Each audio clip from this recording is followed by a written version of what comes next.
A nation mourns as we discover that President Donald J. Trump will not be visiting the United Kingdom in a few weeks' time after all. As I looked around the streets of London, I detected a certain stoop in the gait of the citizenry. Some were wearing black mourning clothes. Others were attaching black crepe to their gates and their doors. It is a terrible blow that we will not be, after all, able to marvel at this lunatic, imbecilic, foul-mouthed, foul-ideaed individual who is the most powerful man in the world.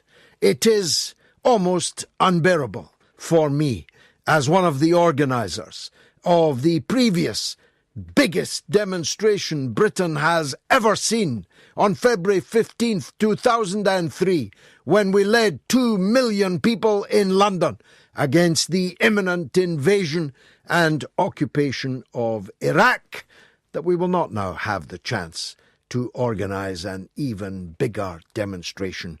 Not just to tell Donald Trump what we think of him, but to tell the United States what we think of the idea that they are any kind of leader to us, still less our father, and a statement to the world that unless the people of the world unite to reject the kind of foul-mouthed, poisonous bigotry represented by Donald Trump, then the world is certainly doomed to continue its slide, inexorable slide towards disaster, environmental disaster, the disaster of continual wars and mass immiseration, whilst the chosen few enrich themselves beyond the dreams of avarice. We've lost that opportunity now, though it may come again. Let me be frank.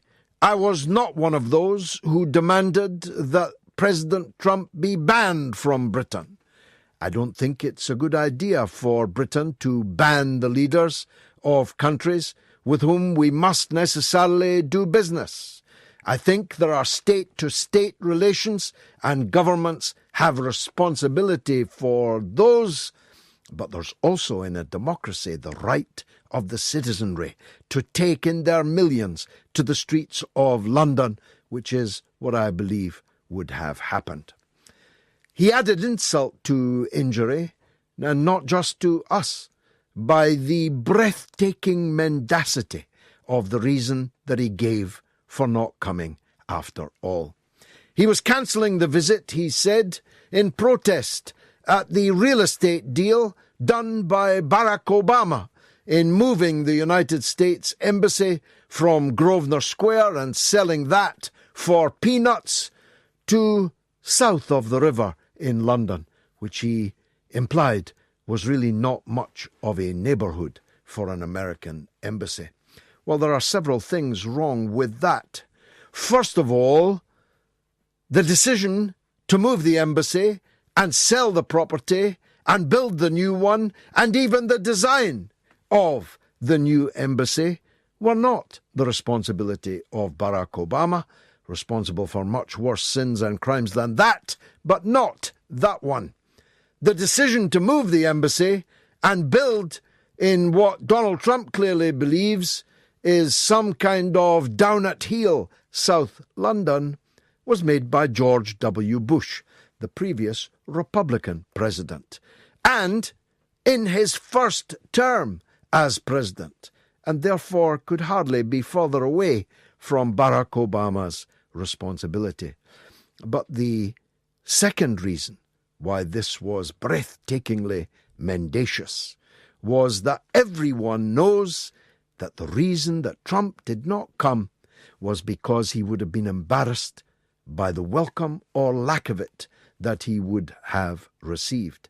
Everybody knows that, except Theresa May. The British government are accepting Donald Trump's stated reason for the cancellation, except our Foreign Secretary, whose duty it is to deal with the foreign affairs of our country. Boris Johnson immediately blamed Jeremy Corbyn and Sadiq Khan, the Mayor of London, for Donald Trump's decision to cancel the visit. So which is it? Is it because he didn't want to venture south of the river? Because it's no doubt the preserve of footpads and maybe racial minorities? Or was it because Jeremy Corbyn and Sadiq Khan were going to organise a rather hostile reception for the president?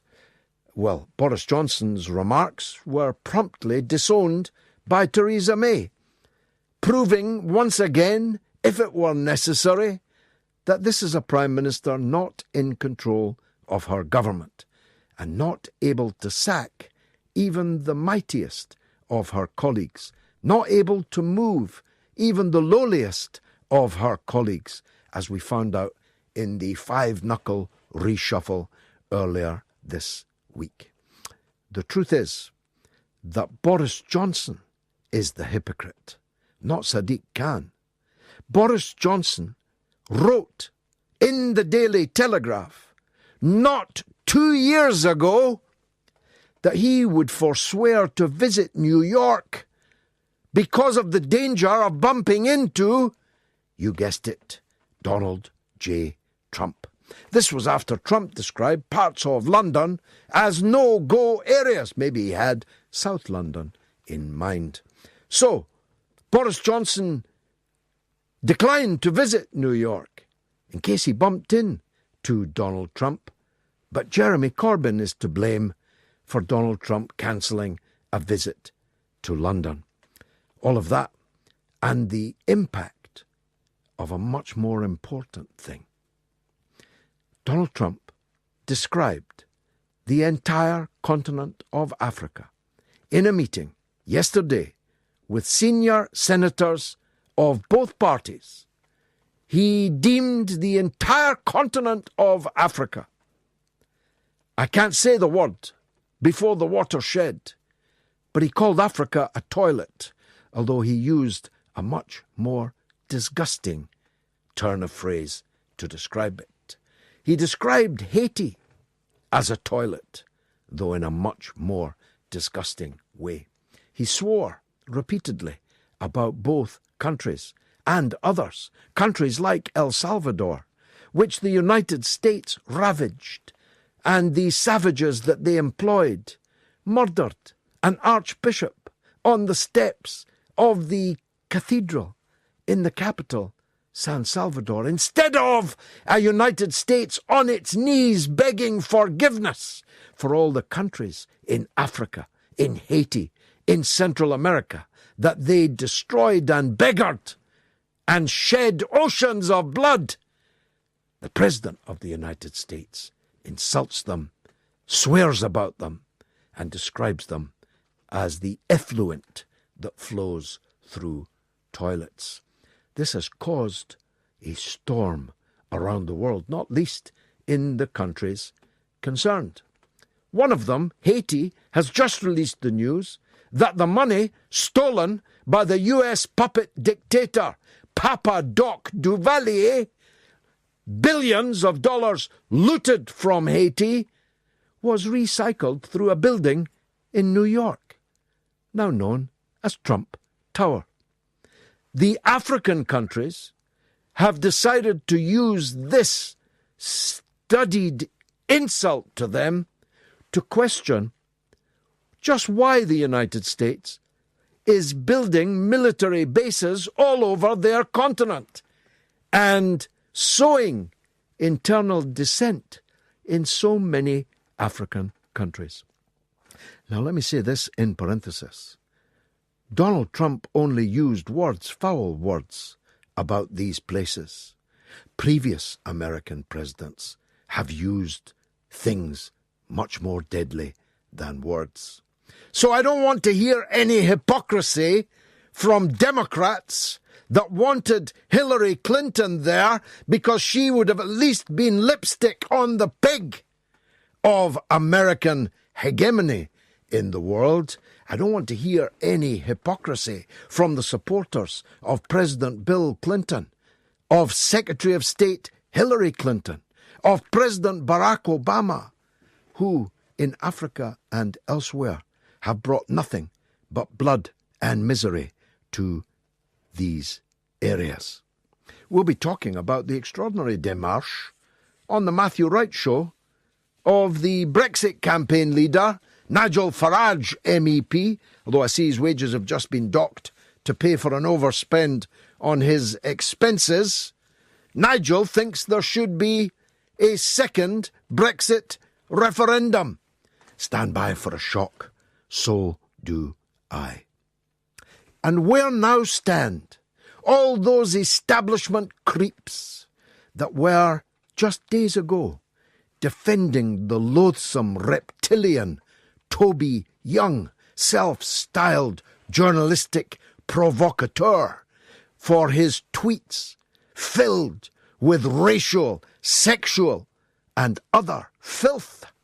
Where stand them now? The Private Eye has revealed that Mr. Young is a regular attender at, and I quote, secret eugenics conferences in the University College of London, at which sit and preach not just supporters of the Nazi idea of eugenics, but people who justify paedophilia. It's all coming up over the next 2 hours and 40 minutes, because this is the mother of all talk shows. We'll be talking about you, Mr. Trump, later in the show, but first I want to focus on what might have been a slip of the tongue, may have been a Freudian slip, may have been a carefully calculated démarche. I refer to the apparent acceptance by Nigel Farage, the former and perhaps future UKIP leader, that there should be another referendum on Brexit. And I'm joined by the senior correspondent at the Sunday Times, by the distinguished and senior journalist Andrew Gilligan. On that, Andrew, welcome to the show. Thank you, George. Now, was it a slip of the tongue? Was it a Freudian slip, or was it a carefully calculated démarche? I think I'm going to go for the carefully calculated démarche, because Aaron Banks has been saying it as well. I think there might be something of a strategy here. Now, I'm not sure why they're doing it, I've got to say. I mean, if they do have a strategy, because at the moment the polls are showing if there was a second referendum, they're showing people don't want a second referendum, but if there was one, Remain would win by 55 to 45. Some polls show that, I'll grant you. The latest YouGov say that. The latest. But, what was the sample size on that, do you know? I can't remember, but I mean, it was it's a professional poll. It must have been 1,000 or more. But, I think what they're doing is, and I agree with you, it is a carefully calculated démarche, though I haven't been able to reach either of them to hear that from the horse's mouth. Aaron Banks wasn't picking up our phone. We tried to interview him for this evening.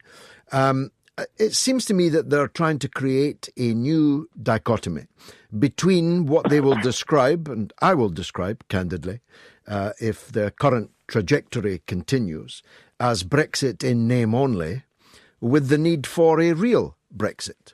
And the agitation will be for a referendum, with that clearly as one of the two options. I think they're preparing for an eventuality in their view, a possibility in the view of others, that the final deal, bearing in mind it has to be agreed by the Houses of Parliament, will be some kind of Brexit, but not really Brexit. What do you think? Yeah, I mean, I agree with that, I think, George. I think the risk of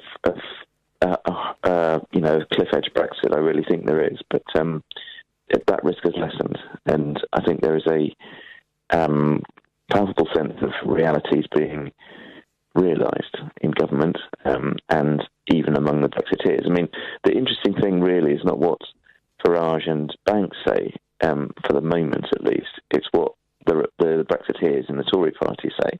And so far they've been remarkably quiet about what clearly is, as you say, a drift towards a soft Brexit. I mean, it's difficult to know whether it's going to be a Brexit in name only, but it's going to be towards the softer end.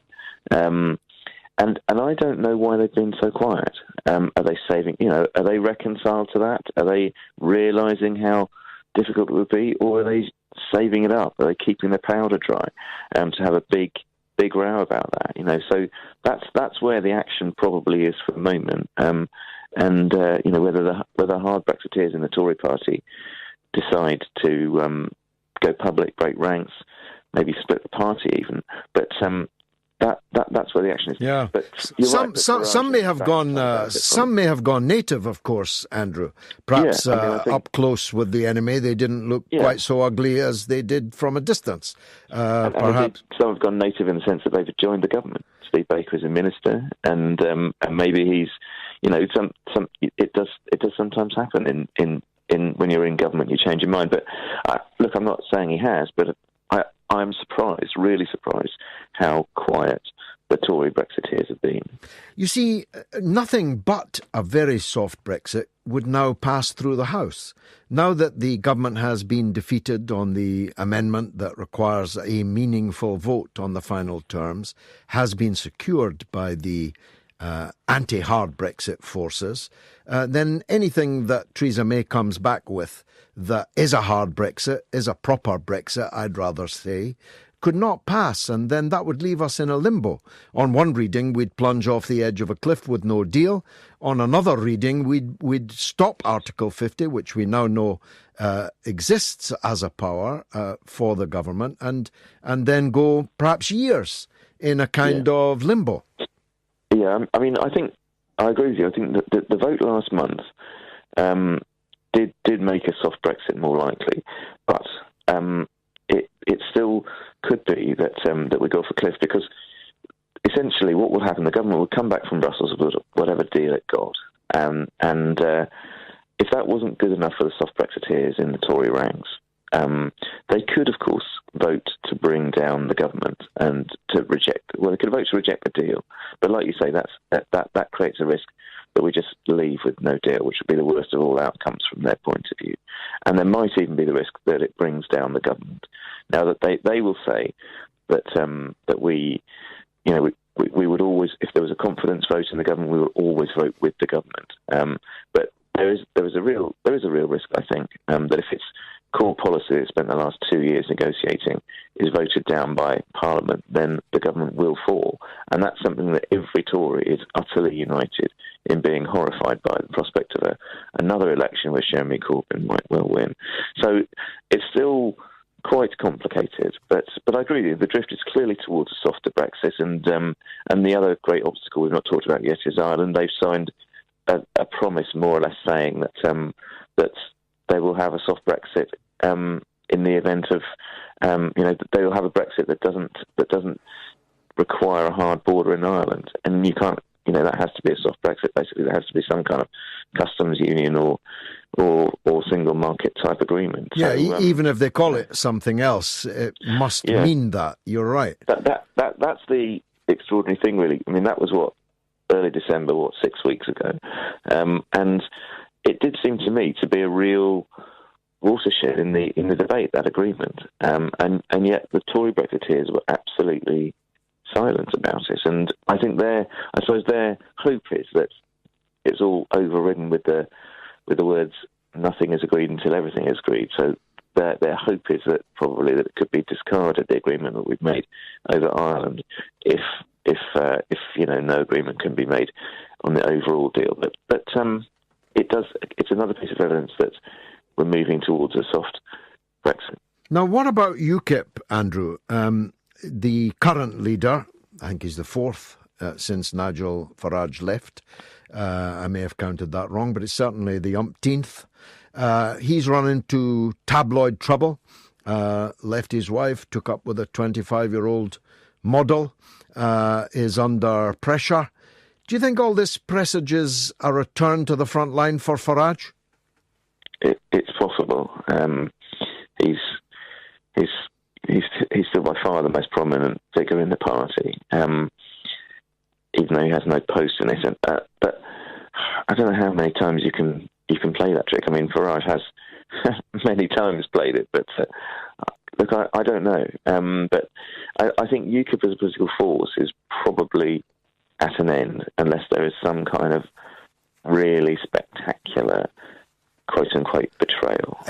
Betrayal, stab in the back. I could write their headlines now. But even then, I just think that they forfeited so much credibility in the last year and a half. They've had, that they've fallen apart as a party. And the new guy's not making any impact whatsoever. Well, Andrew, I appreciate your time as always. Sunday Times senior correspondent, the redoubtable Andrew Gilligan. Thank you for joining us. This is the mother of all talk shows. 0344 499 1000. That's the number to call. You call us, we'll call you back, establish a clear line and put you on the radio. So it needn't cost you more than a penny or two. You can also email us via the website at talkradio.co.uk. You can text us, starting with the word talk, and then your message to 87222, though that will cost you 25 pence plus normal charges. But you can tweet us at George Galloway, at Talk Radio, and the best of those will make it, I promise you, onto the airwaves. Well, I can't promise you because sometimes there's too much to fit it all in. But on a night like tonight, I want to get as much in the way of feedback as I can.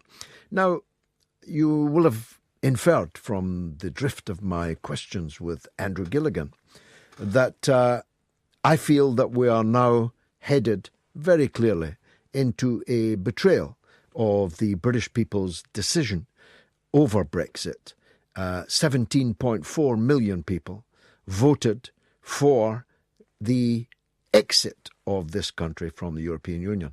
And it is now not just unlikely, but arguably in terms of parliamentary arithmetic, impossible for Britain to properly exit the European Union, by which I mean it seems that nothing will pass the House of Commons which takes us out of the single market, even if it's called something else, and the customs union, even if that's called something else, which will effectively require us to continue living under the so-called four pillars.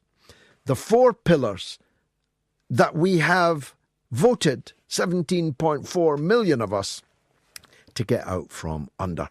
The two most important of those pillars is free movement of cheap European labour coming into the British labour market, driving down wages, putting pressure on already wrecked public services, on rents and on accommodation, on the National Health Service and other things. Of course, there's another side to that coin, and one of those is present and clear in the health service already. There's at least 40,000 nurses short in the National Health Service. One of the reasons, no doubt, for the current crisis, although the low wages being paid to the nurses is arguably an even more serious blow. And the reason for that is that no appreciable numbers of EU nationals who are nurses are now coming here, and many are now going back in anticipation of the changes that they imagined would come to the free movement rules. Now, if we have to continue accepting any, and potentially all EU citizens having the free right to come here and work and live, we haven't left the European Union. If the European courts continue in any way to have supremacy over British courts, then we haven't left the EU. All we will have effectively done is put Nigel Farage and the other MEPs on the dole. We won't have seats in the European Parliament. We won't have seats at the European Council of Ministers, but we will have to accept what is decided by the European Parliament we're no longer in and the European Council of Ministers at which we are already sitting. In that sense, as I have said from the beginning, if we are continuing in this Norway-style relationship to the EU, there is actually no point in claiming that you've left it at all. In fact, that is a worse outcome than remaining in the EU would have been if the Remain side had won. So, I join with Nigel Farage in demanding another referendum, one which explicitly states that we will be fully, wholly, unequivocally withdrawing from the EU. I don't agree with Nigel Farage on anything except one thing, which is that British economic policy, social policy, the law in Britain, the borders of Britain, must be decided by us, by our Parliament, and nobody else's Parliament. I don't accept that Romania or Slovenia can vote to decide who comes into our country. I don't accept that Luxembourg can decide what the law is that British judges implement. I don't accept that Croatia or Slovenia or any of the countries of the European Union can make any decisions which bind us. That's why I campaigned for Brexit. And if we're not going to get Brexit, then the struggle begins all over again.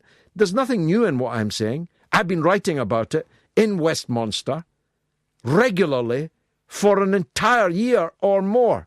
And you can go and check them if you like. Now, Lewis in Annan, in Dumfries and Galloway, is on the line. My ancestral lands. Go ahead, Lewis. Yeah, lovely to be back. I've not been on in a little while. You haven't. Nice to hear from you again. It's great. Yeah, I was someone who, at the time of the first referendum, I was too young to vote, but I wanted to get out of the European Union for the reasons you stated. But my question is, would another referendum, as Nigel Farage stated, put this issue to bed? I mean, I already feel betrayed by what the Romaniacs are trying to do. Or could this play into the hands of the hardcore Remainers like the SNP, the Lib Dems, Plaid Cymru, and reverse the decision? I mean, I hope it would put the issue to bed personally, but could it backfire, do you think? Well, of course, it would backfire if the Remainers won, but I don't believe for a minute that they would win. If I go to any audience anywhere and put to them at greater length, maybe even greater lucidity, the points that I have just made, I don't know who'd vote for it. Who'd vote for a continuation of the so-called free movement of cheap Eastern European labour into the British labour market? In Scotland, who'd vote for it? Well, Professor John Curtis just produced his latest survey, which shows they don't want that in Scotland. They don't want it in the north of England. They don't want it in Wales. They don't want it in the southwest of England. They don't want it where the workers are suffering under these neoliberal austerity nostrums which are chiselled into stone, tablets of EU stone. If I went to any audience anywhere in the country and said, do you want to continue living under the four pillars of the fat cat bureaucracy in Brussels and their articles of faith of free enterprise capitalism read in tooth and claw, where we can't intervene, we're not allowed to intervene in our railway industry, in our shipbuilding industry, in our steel industry. We're not allowed to protect our fishing industry. We're not allowed to protect our agricultural industry. Hands up for that. I don't think you'll find a majority in any audience anywhere in the country. So, if there is another referendum, I'll be out in the country, on the streets, in the halls, preaching that argument. And I'm confident that we would win, Lewis. From what you've just said, I think we probably would. I mean, it just feels so. It feels so betrayed that. Yeah, we've been betrayed by the Tories, who are neither capable nor able to actually implement the decision of the British people. They're not capable of doing it because they've sent a group of jokers that would disgrace Dad's army out to do the job, and they're not able to do it because they don't have a majority in the House of Commons, because their Prime Minister threw that majority away in a wholly, gratuitously unnecessary general election just a few months ago. Yeah, that was a disastrous campaign and everything. How could she still be in her job? How could Theresa May still be in her job? It's one of the greatest mysteries. It is simply beyond me to calculate. Like, the only reason is that the people around her are even worse than her. Yes. That's why we need a general election. That's what I've been calling for from the beginning. She should have been out on the 9th of June. Yep. Let's be honest. She should have been out on the 9th of June. And I think that we need to get rid of Theresa May. We need to get a government in that can actually implement the will of the people, and we need to get this sorted out. Lewis, a pleasure hearing from you again from my old stamping ground, well, some generations ago. This is the mother of all talk shows. 0344 499 1000, that's the number to call. You ring us, we'll call you back and put you on the radio. Needn't cost you hardly anything at all. Or tweet me at George Galloway at Talk Radio. Remember to at both of us. Let's take another call, though, this time from Dublin's fair city, Declan Hayes. Welcome, Declan. Thanks, George. I could talk about just about every topic you pick up, but the one I want to talk about is this meeting that Toby Young went to about eugenics and IQs and all the rest of it. Yeah, right? Turns out he's deeply enmeshed in the network, yes. Well, what I want to say is you may remember, it must be 15 or so years ago, a book, The IQ Curve, came out by these very right-wing, Nazis is what the word I have to use. And one of them, I have his Wikipedia page in front of me at the moment, Richard Lynn, Lynn. And these people were funded by the Pioneer Fund, which is a very right-wing group. But by using a small amount of money, just like the Henry Jackson Society, they're able to get a huge bang for their buck. Now, what's important about this IQ curve business is I'm into mathematical statistics, and that's where that's where my forte is. But this thing was totally destroyed on statistical reasons, on cultural reasons, that one group is more intelligent than another, and so on and so forth. Totally destroyed. And some great academics wrote fantastic papers on all kinds of things to repudiate it.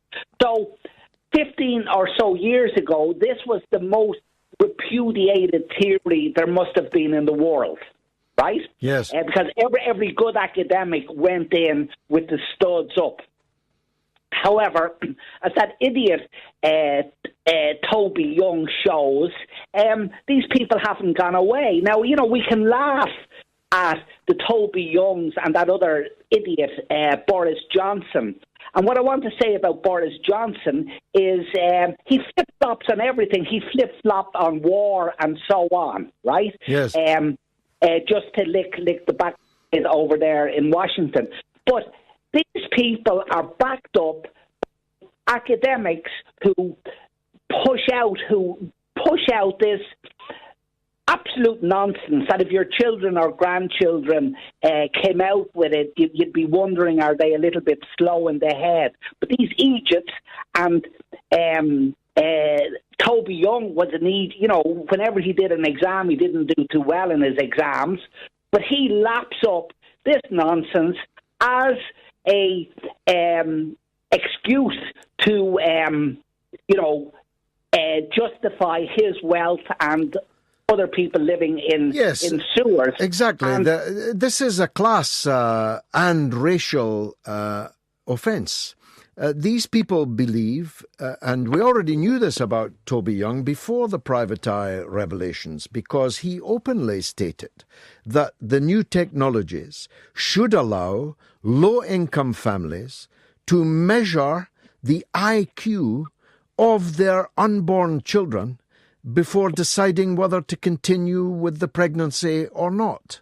And he publicly stated this. Yeah. He publicly wrote this. And now we discover that he is enmeshed in a web of these eugenics fantasists who overlap with the foulest paedophilic elements in the United States and elsewhere. And he goes to what he admits was a secret eugenics conference in the University College of London, UCL. And he openly states that no one was told the venue of the conference until at the last minute by telephone. And this has now been running for 3 consecutive years. And when you read the evil that the main speakers were propagating, including that if you launch a paedophile assault on a sleeping child and the child doesn't wake up, then what offence has been created? What could be wrong with that? This is the kind of evil that these people are spouting. And Toby Young, a British government nominee to the student board of Great Britain, was a regular attender with these people at this conference.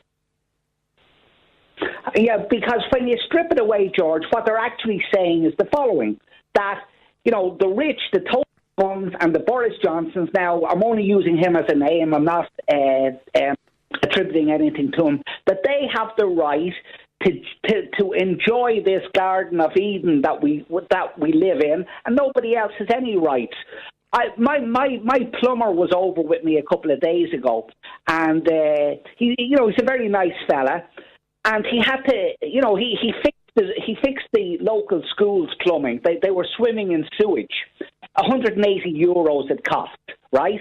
And he was giving them a great deal on that. They have to fundraise to get that 180 euros so the kids are not swimming in sewage. And a new school has been opened in Dublin for the rich. It's 5,000 euros a year.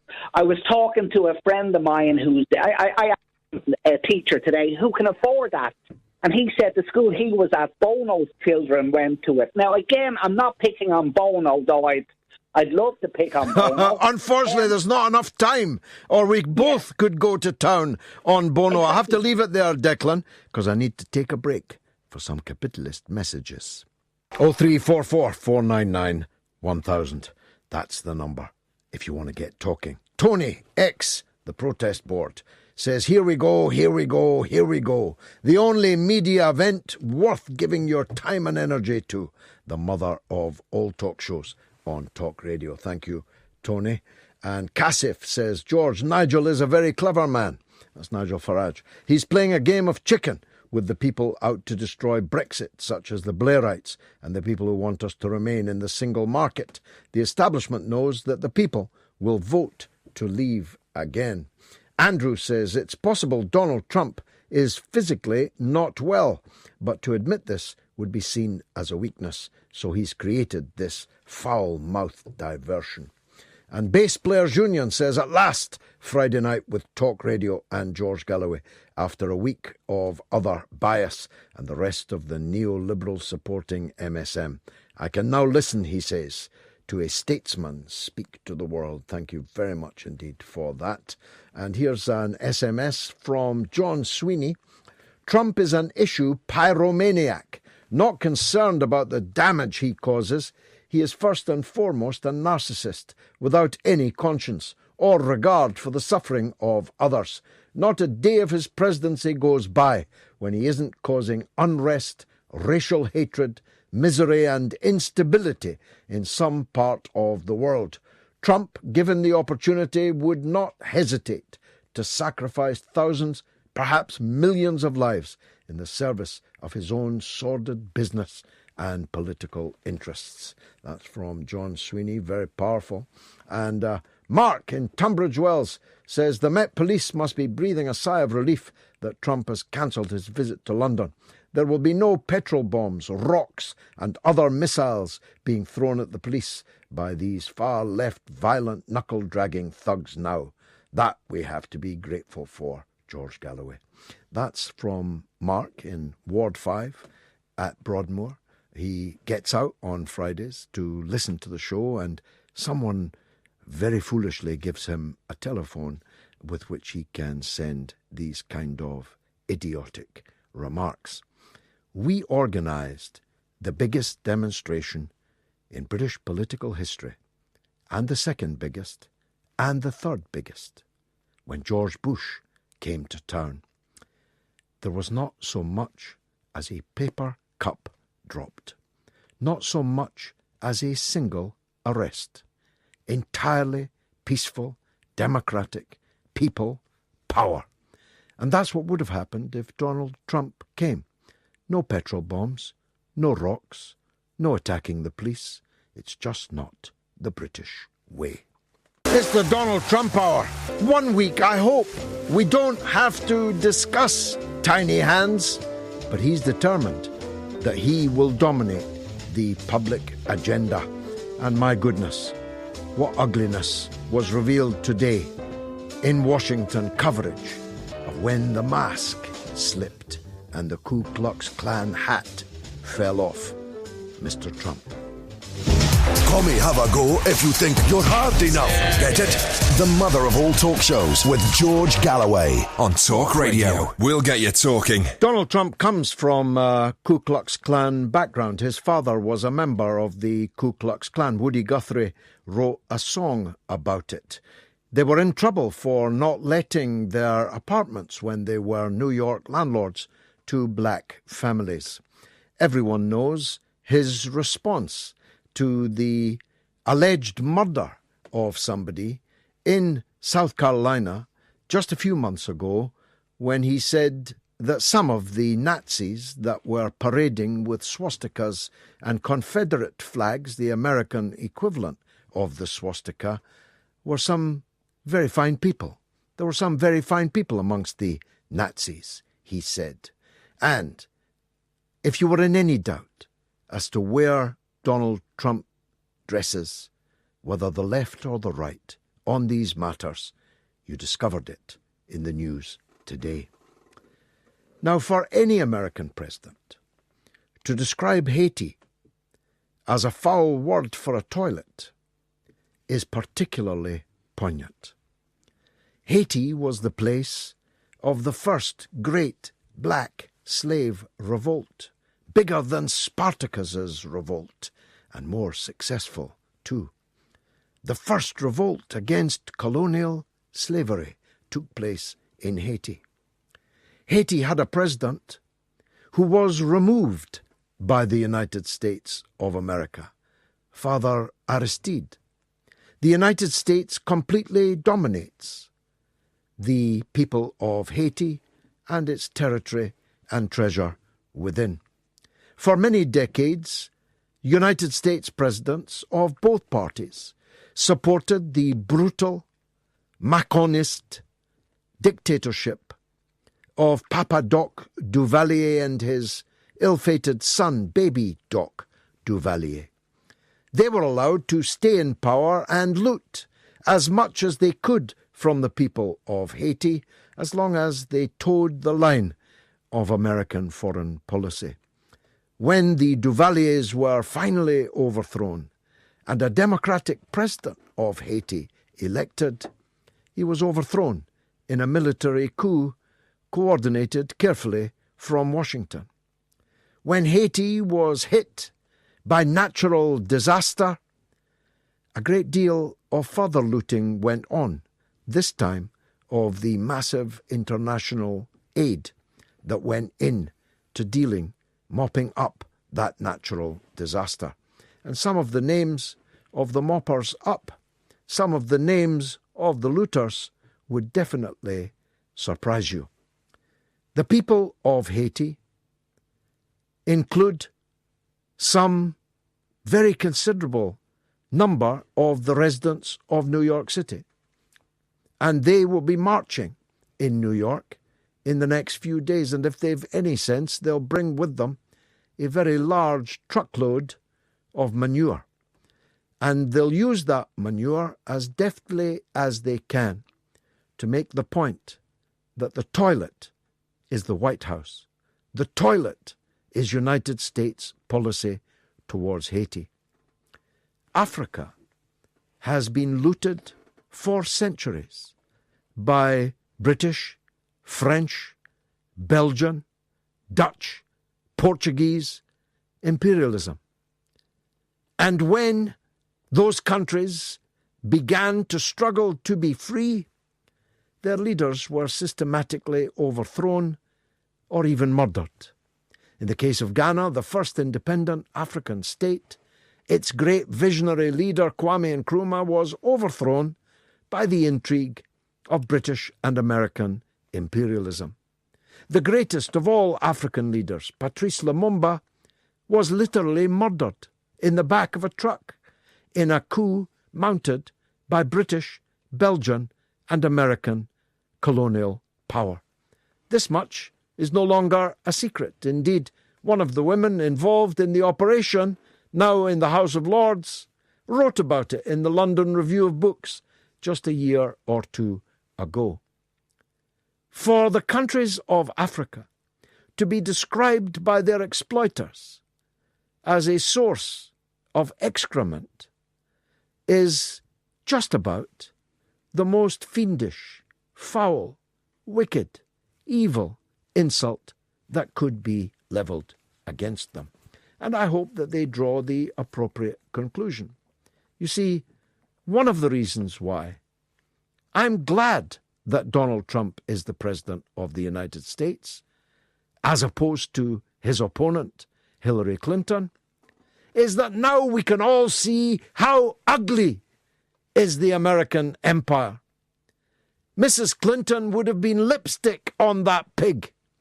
Donald Trump is the pig without the lipstick. But there's no difference between the two in terms of what they do. There's no difference between the two parties in terms of what they do. After all, it was Mrs. Clinton who went to Africa, North Africa, Libya in particular. It was Barack Obama who destroyed Libya. And as Mrs. Clinton said, we came, we saw, he died. And then she laughed. Oh, how she laughed. Well, nobody's laughing now in Libya. Nobody's laughing in Libya's neighbourhood. Nobody's laughing in Africa about Donald Trump either. Now, it's being said by Trump now that he didn't make those remarks, that they are being made up by the people he was at a meeting with. Those people that he was at a meeting with were senators from both parties who were present, saw his lips move, saw his tiny hands gesticulate, and heard clearly what he said. Now, you can believe Trump, or you can believe them. Personally, I believe them.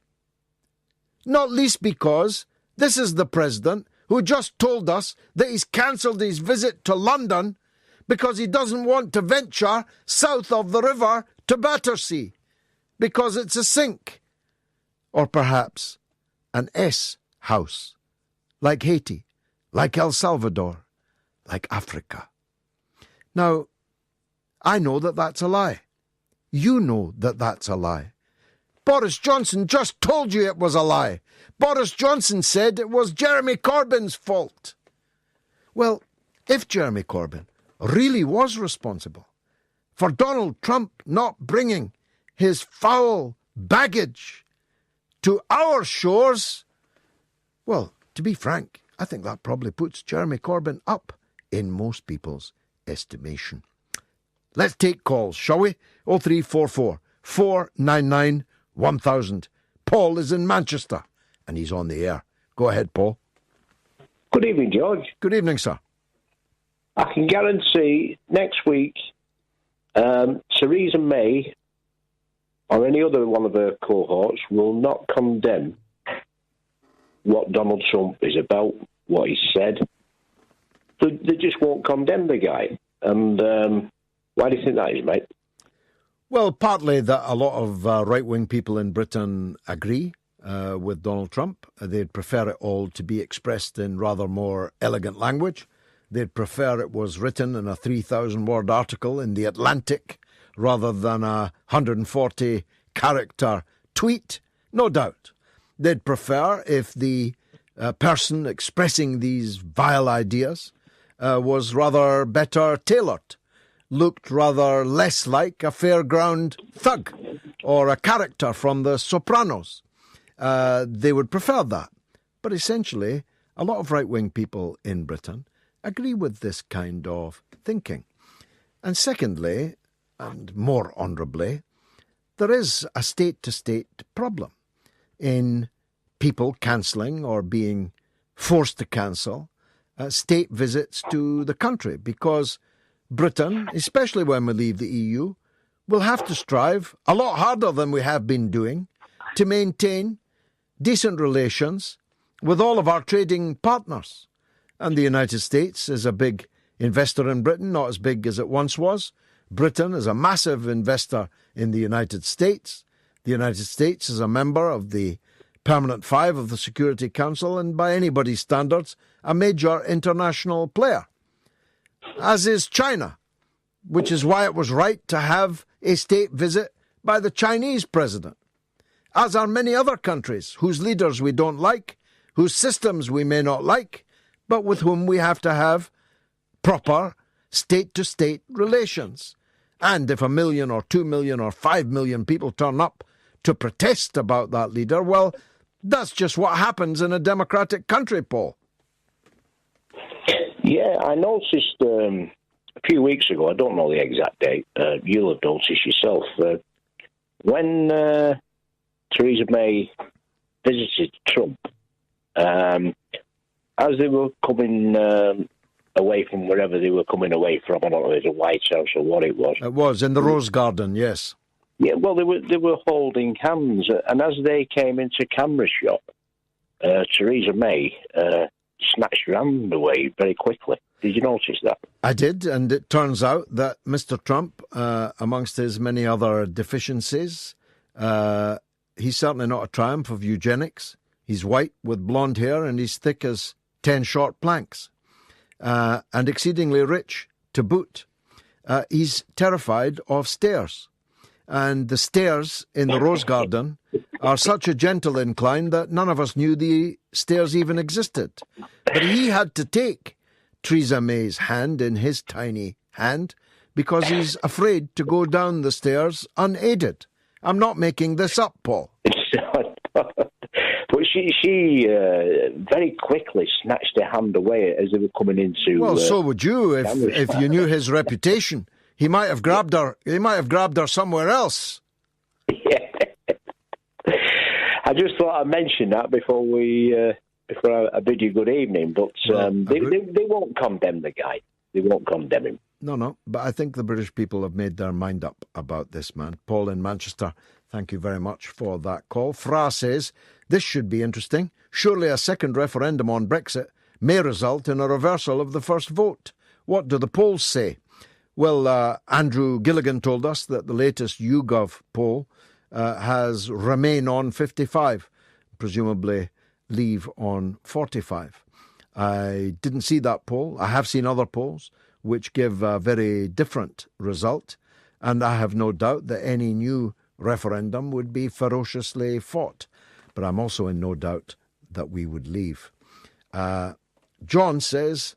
Stable genius is the fake news Twitter tiny hands bigot warmonger climate destruction loony. And Vix says if, according to Boris, Trump cancelled his visit and therefore it's the fault of Jeremy Corbyn, surely that's just strengthening Corbyn's vote share. Indeed, Vix, a very point that I've just made. Thank you for that. Scouser Lar says I'm convinced that the Tories are purposely destroying the NHS so they have an excuse to privatise it. Certainly looks that way. And this from Big Al. I'm fed up of people saying there should be a second referendum. I did not want to leave, But we must accept the power of the people.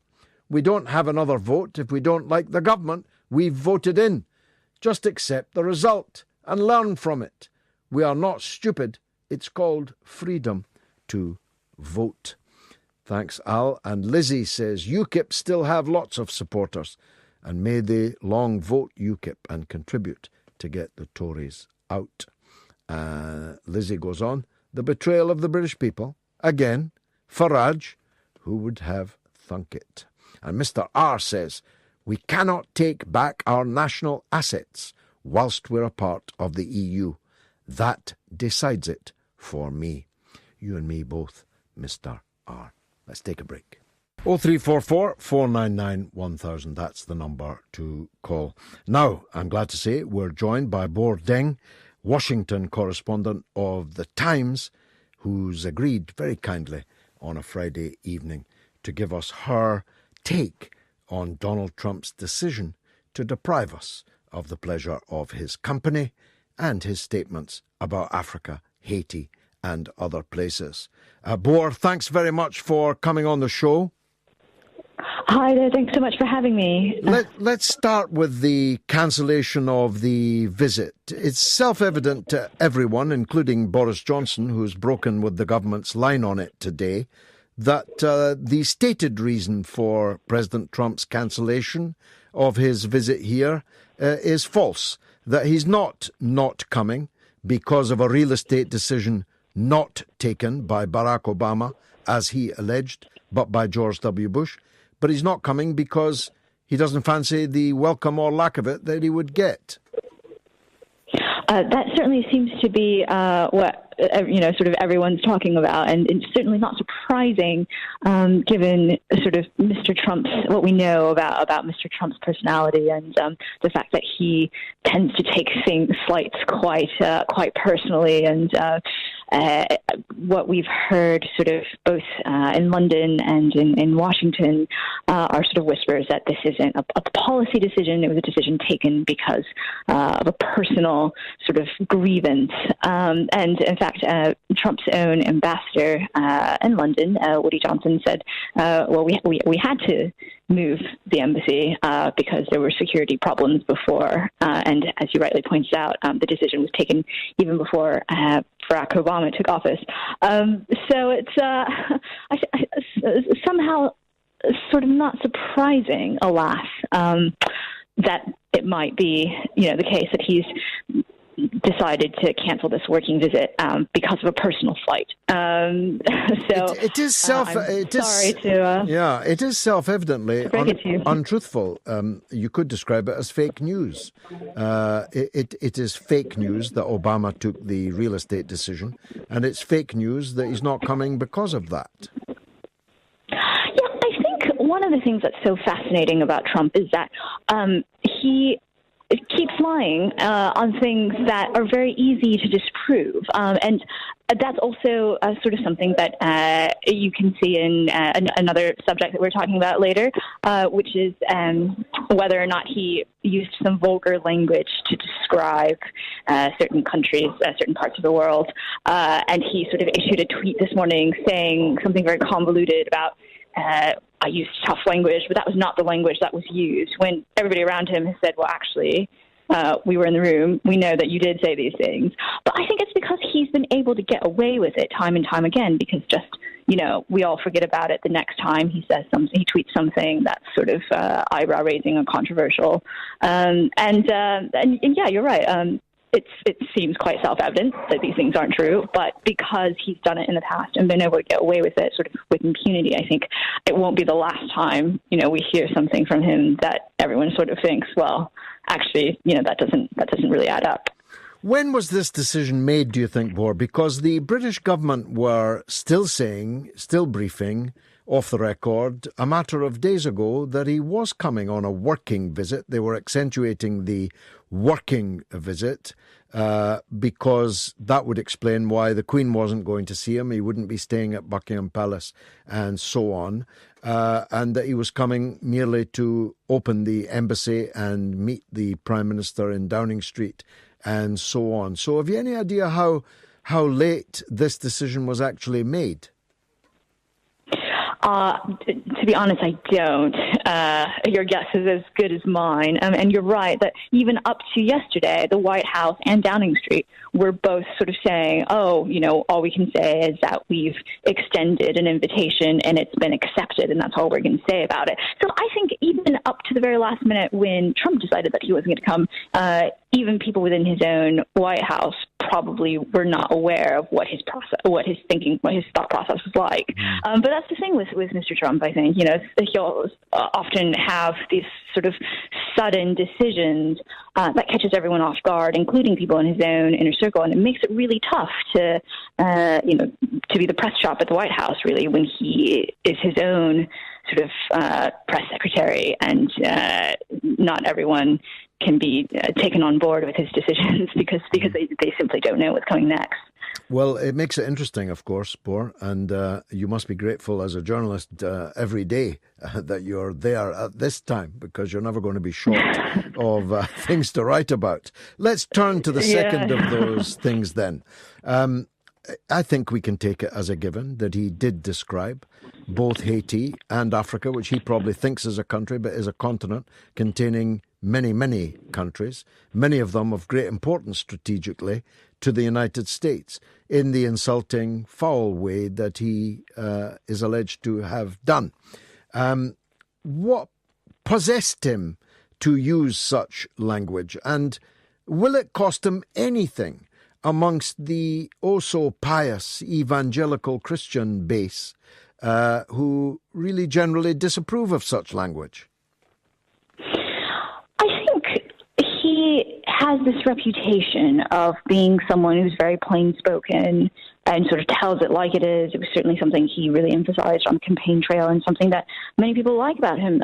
Many voters who are sort of disillusioned with the sort of lofty, sort of holier-than-thou tones that they think, many Washingtonians and sort of political elites take. So I think that is part of who he is. Using colorful language, is certainly something that he doesn't apologize for. But I think what critics will say, across the political spectrum, is that what it reveals about Mr. Trump is something that a lot of people have suspected all along, that he sees a certain group of people as being deserving of being American, and he's been accused of this in the past. Norwegians, for example. Exactly, Norwegians, for example, which many people have pointed out. They have the benefit of being white and blonde like him. Exactly, and he's been accused many times of having, if not being directly racist, then at least having very racially charged undertones to things that he says, and these kinds of comments seem to suggest that he thinks that a certain type of people are what it means to are what Americans should look like, and they tend not to be black or brown, and critics on both sides of the political aisle have called him out on this. As far as among his supporters, though, there are hardliners who he's sort of clearly sort of happy to support and happy to sort of back up. And for example, Steve King, who's an Iowa Republican, who's sort of very, very hardline on immigration, who's also been accused of being racist, tweeted and said, he's fully backed up the president, and we need to get rid of these people who come over and have anchors, so-called anchor babies, children of migrants who are over here for American citizenship, and among sort of a third of the country for whom this kind of vision of America sort of resonates with them, he's not going to lose support from that. But the question is, how many people are there actually who, won't equivocate on that, on those comments. Well, ironically, the Norwegians seem to be saying en masse today, why would they want to go to Donald Trump's America? They have free healthcare, free education, and a decent civilized society where people are not being gunned down in every street at any hour of the day. I wonder if the the completely monolithic Norwegian response to Trump will get under his thin skin? I'm not sure that it would, to be honest. And in any case, presumably he hasn't had time this afternoon to have too much of a look at the responses, because he is currently undergoing a physical exam. It's his first medical exam since taking office. Only physical? Is it only physical, Bor, or will they look at his brain too? So it's only expected to be physical. Obviously, for someone of his age, the sort of big focuses tend to be cardiovascular health and sort of, what his cholesterol is like and that sort of thing. But you bring up a really important point, because I think in the last week or two, Washington has absolutely been fascinated by this idea of, whether we should be asking what Trump's mental health state is like. There's been a panel of psychiatrists who've warned that they think that his state of mental health is could present a danger to the country. Obviously, there was a very controversial book that came out that sort of suggested that people in his inner circle were asking the same questions. And there was a poll this morning, in fact, suggesting that a majority of Americans, at least those surveyed, say that that's a legitimate question. So we shall see. But as far as the physical today, it's expected just to be a physical examination and not to address his mental health. How is that book doing, Bor? It's flying off the shelves. Mr. Wolf, I'm sure, can be very happy that he's making lots of money off of it. Yes, I wish we'd published it. Bor Deng, I'm deeply grateful to you for your time, Washington correspondent for the Times newspaper, helping us set the scene for our discussion on Donald Trump, on toilets, and on the stuff that goes into toilets. 0344 499 1000. That's the number to call. Now, here's from Giles in Surrey. Hello, Mr. Galloway. I must remind you the first referendum on leaving the EU was advisory. Now the public know the pitfalls of leaving the EU. We must have a second referendum. If you truly believe in democracy, Mr. Galloway, you will support the will of the people who want a final vote on whether we should leave or stay in the EU. Well, Mr. Giles, Farmer Giles from Surrey, you've not been listening closely enough. I am proselytizing for a second referendum. But you're entirely factually wrong when you say the first referendum was advisory. I refer you to the remarks of the Prime Minister in writing and verbally that Parliament, which voted by an overwhelming majority to do so, was passing the decision to the people in a referendum on whether or not we should remain in the EU. Indeed, let me quote directly the Prime Minister. If the people decide we stay, we stay. If the people decide we go, we go. Nothing very advisory about that, Farmer Giles. Tony says the fact that they are called the Four Pillars should have alerted anyone, even those with simple minds, that the EU was much deeper than a trading bloc or a loose union of friends. It's as fervent as a religion without a God. How brilliantly expressed. Let's hear from Ken in Harrow. He's always worth a turn. Go ahead, Ken. Good afternoon. Good evening. How's it going? Yes, good. I'm very happy. Right. If Theresa May had been a sub-Saharan black leader and she had ignored the will of the people or carried on the way she has, is it fair to say she would have been called a dictator? Yes, for sure. Well, there we have it. And Trump wants to talk about these toilet countries. He should recognise that more than 75 regimes have been overthrown by his country, and that might have contributed to yes, many of them in Africa, and in Haiti, and in El Salvador. I could go on, believe me. I know. Well, John Peel just sort of, his documentary distills that nicely. The other thing I want to say is this: instead of a second referendum, is it not the case that what we need is parliamentary reform? Because if we had a second referendum with a similar vote, or even if it was 51-49. We'd still be in the same situation where other forces would subvert the process. It's the process that needs reforming. Well, the parliamentary... you know, you can't get... It's like the United Nations. People say we should reform the United Nations Security Council, but you can only reform it if the members of the Security Council vote to reform it.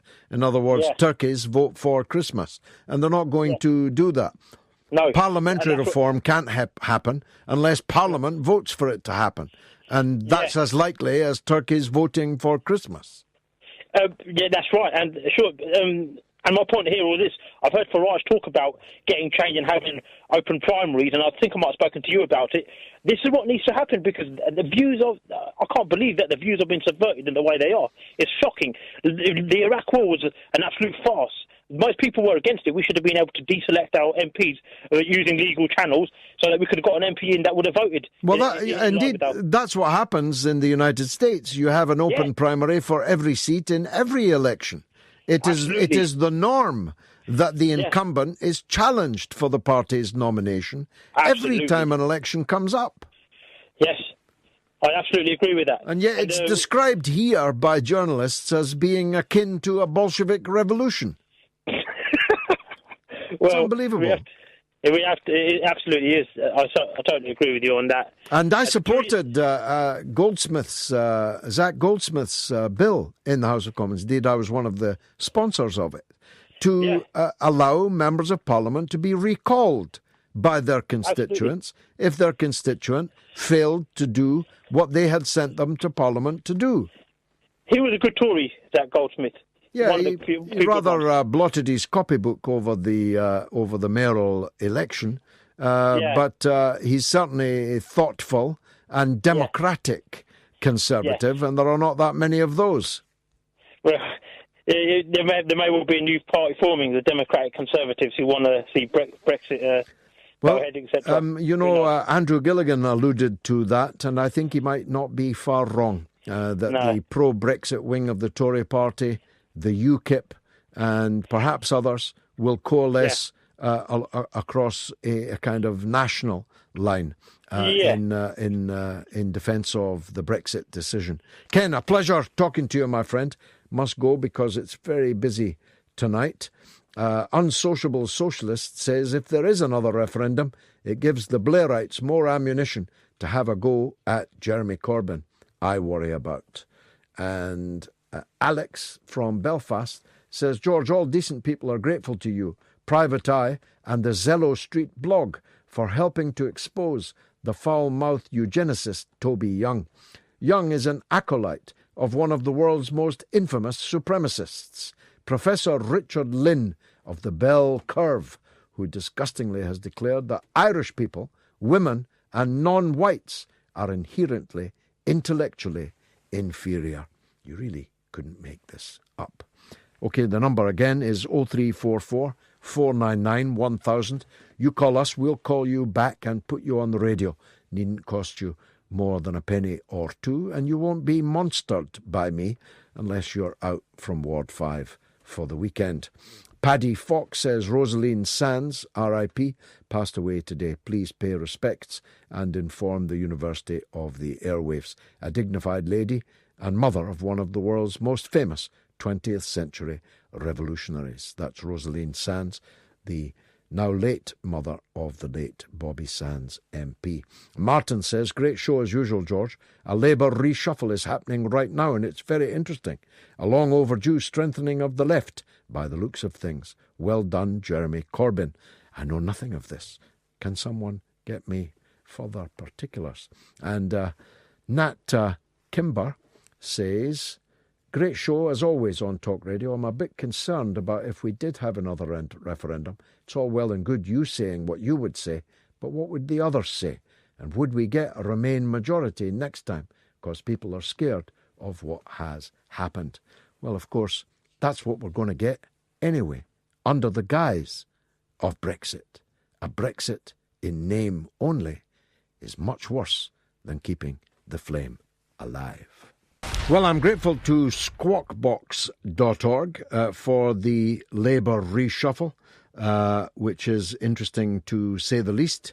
It promotes a number of the 2017 intake, but also sees the return to the front bench of some of Jeremy Corbyn's most bitter enemies, those who stabbed him in the front, back, side, and would have killed him if they could. He's a very, very tolerant man, is Jeremy Corbyn. Shadow Minister for Pensions, Jack Dromey, MP. Shadow Minister for Labour, Laura Pidcock, MP. I've never met her, but she gets a good report from people whose opinions I value.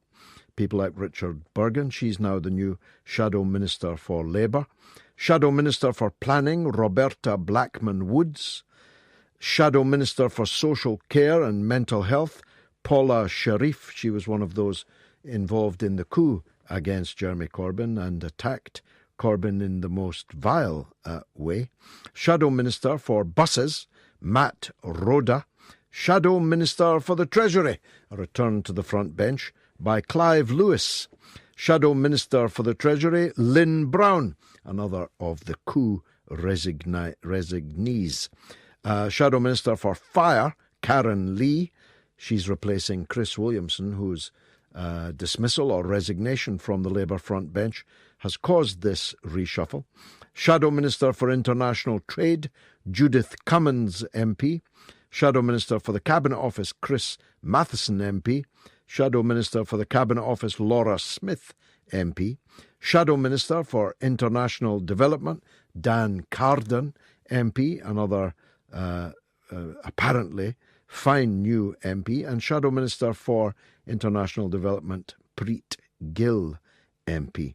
And Squawk Box says Corbyn's strengthened team includes a number of great MPs from the 2017 intake, as well as unity appointments, and a welcome return for Clive Lewis, and will make Labour even stronger. Give me your point of view on that, if you have one. 0344 499 1000. Now let's hear Khalil, who's in Jordan. My goodness, doesn't our writ spread far? Go ahead, Khalil. Good evening, George. Good evening, sir. You want to talk about Donald Trump? Yes. I don't want to sound like I'm defending him, because I'm not by any stretch of the imagination, but why are the people also suddenly surprised about the language where this has been the attitude of the United States for as long as I can remember, and you can correct me if I'm wrong, but this is in actions and what the United States does around the world, whether it's to African nations or so-called third world countries. It's far worse than what Donald Trump actually used as a word. Well, much worse, in fact, because his were only words. The others dealt sticks and stones and things much more incendiary than that. Indeed, I made that very point myself in my initial statement, which is available on my Facebook page right now. The difference between Hillary Clinton and Donald Trump is merely the lipstick. They would both have been doing the same thing. She would have been making these kind of points in rather more elegant language, at greater length, in more reputable platforms. Trump is the United States unmasked, without lipstick, without makeup. Well, he does wear a fair bit of makeup, actually, but you know what I mean. Yeah. But, and also I think he's doing it on purpose, because it's the thing that's going to make him even more, what's the word? I forgot the word. Cheerable by his fan base, because as your earlier guest said, since he says it as it is, and it's kind of a display of his broad-shouldered shoulders and this kind of attitude, I don't care who you are, I'm going to say it right to your face, I'm not hiding beyond nice words. Isn't that, do you think, that thing that's going to increase his fan base and maybe grant him another term? Well, I think it will galvanise a third of the country. I think that one of the consequences of this latest scandal is it increases the likelihood of Oprah Winfrey running against them for the Democrats at the next presidential election, because she's got crossover. She'd get the support of racial minorities, of the white middle class, educated class, liberals and so on. And that's what we're now talking about in the US, a sofa queen against a Burger King. It's becoming like another one of those talent shows. Yes, X Factor. Yes, maybe we can vote like in X Factor. Simon Cowell should sign them up now. Khalil, thanks very much indeed for that call from Jordan. Tony says, Trump has a lot in common with the Duvaliers. They ruled with the fear of voodoo. He rules with constant hoodoo. That's very good. Very good. Ray says, George, I don't mind a second referendum. I would vote to leave again. But what would happen if the Remain won by the tiniest of votes? Or if they won by the same margin that they lost the first vote? It could cause chaos, says Ray from Islington. Well, if the choice, Ray, was between not having another referendum and having the original decision actually implemented, of course, I'd choose the latter. But that's not the dichotomy which is emerging. What's emerging is a fake Brexit or a second referendum where the question is explicitly put that we withdraw entirely from the European Union. Ray, thanks for that. Here's Helen on the line from Devon. Go ahead, Helen. Hey, George. Hi.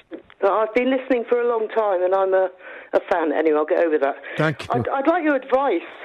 Okay. Really. I watched Lexit a couple of days ago. Oh, yeah, I'm in that, I think. I know you're in it. You're great in it. Yeah. Thank you. Now, the problem I've got is, as a Democrat and a socialist, not ashamed of any of those things, why am I being confounded all the time by people who seem to be on my side, who don't get the fact that it's anti-democratic and it supports austerity?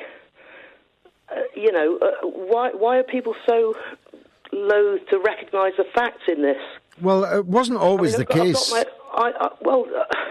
It wasn't always the case, Helen. I mean, Mr. Benn, God rest his soul, was the leading campaigner for British withdrawal from the EU for many decades. Yeah. As was his son. As was his son, by the way. Hillary Benn.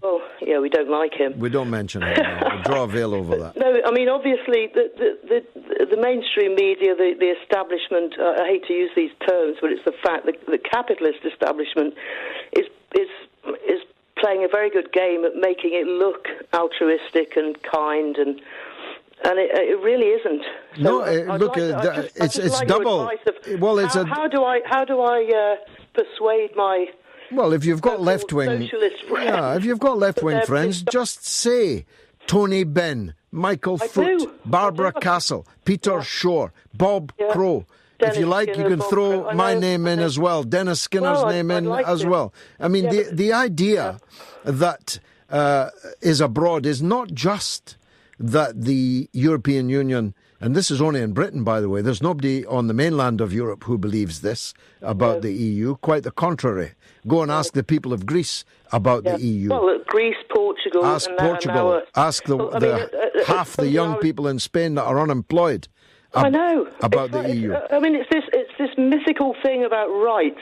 Well, it's like all the rights that we're told have been bestowed. Yeah. Although when you ask people, it's mythical. The working class got them for themselves. Exactly. We had those rights. Ridiculous. We won those rights ourselves, and if we lose them in the future, it will be our fault because we will have elected a government that will take them away from us. Yeah, and as Ben rightly said, at least we can get rid of these people. A friend of mine said recently, I don't have any faith in our democracy. Well, democracy is not something that, as far as I can see, you throw away when it doesn't deliver what you want. Exactly. It's something that you either believe in. It is a kind of fatalism, Helen. And there's an idea. Sorry to cut you, George.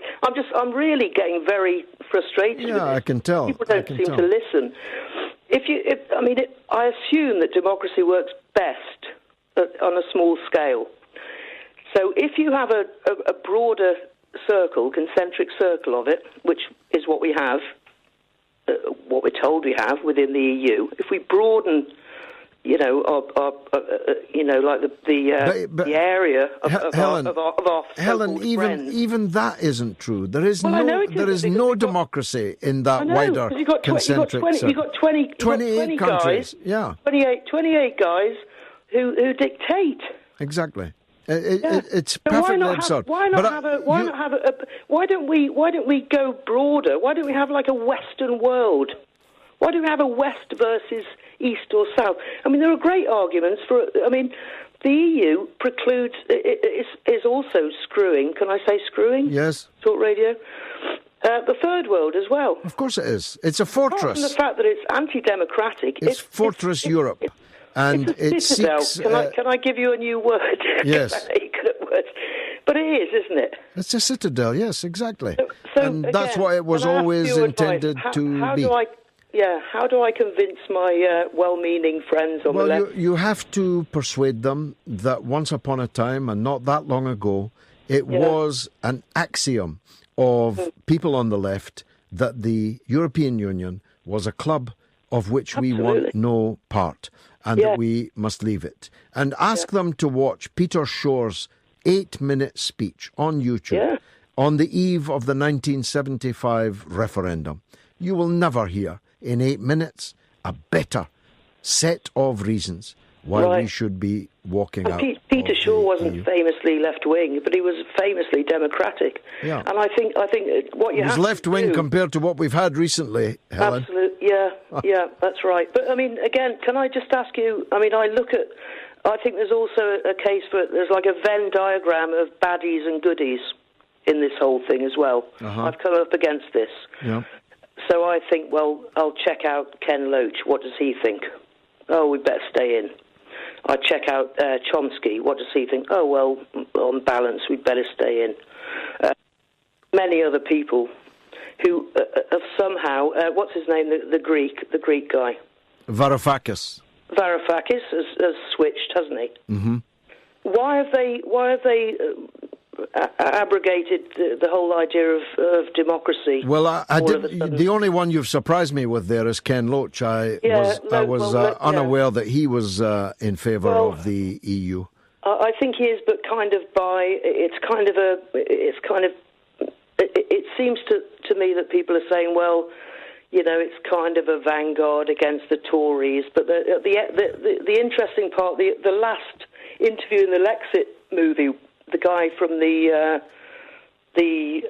fire brigade, the fire union, Paul Embry, yes. Embry said he thought it was a bit of an insult that people are saying, well, we're not really capable of organising ourselves. Exactly. We've run out of time, but it is. It's more than a bit of an insult that we need Luxembourg to civilise us.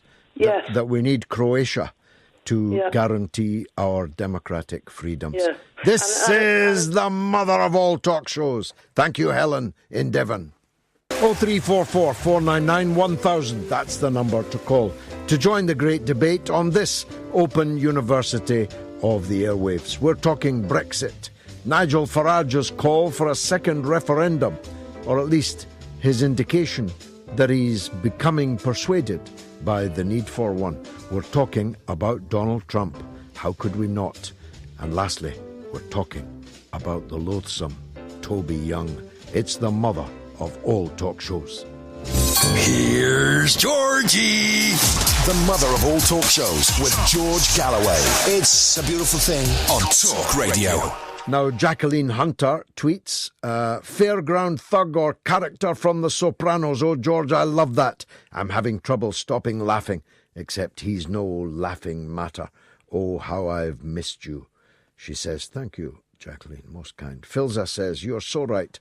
The only difference between Hillary and Trump is that of lipstick. During the election, when he said America first, I thought he was going to be different. But he's acting just like his predecessors. The only difference is his $1 million statements. And A World Gone Nuts says, this show is the best show on any form of media. I think so, too, I'm glad to say. I'm still here.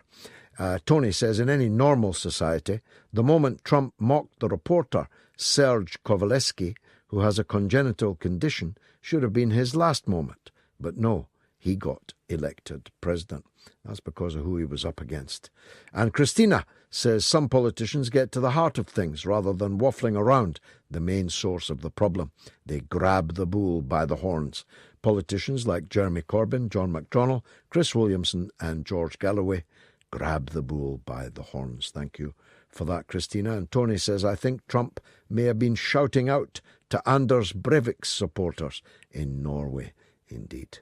And this is an SMS from John. It says, Pence told NBC's Meet the Press, I think people find it very refreshing that they not only understand this president's mind, but they understand how he feels.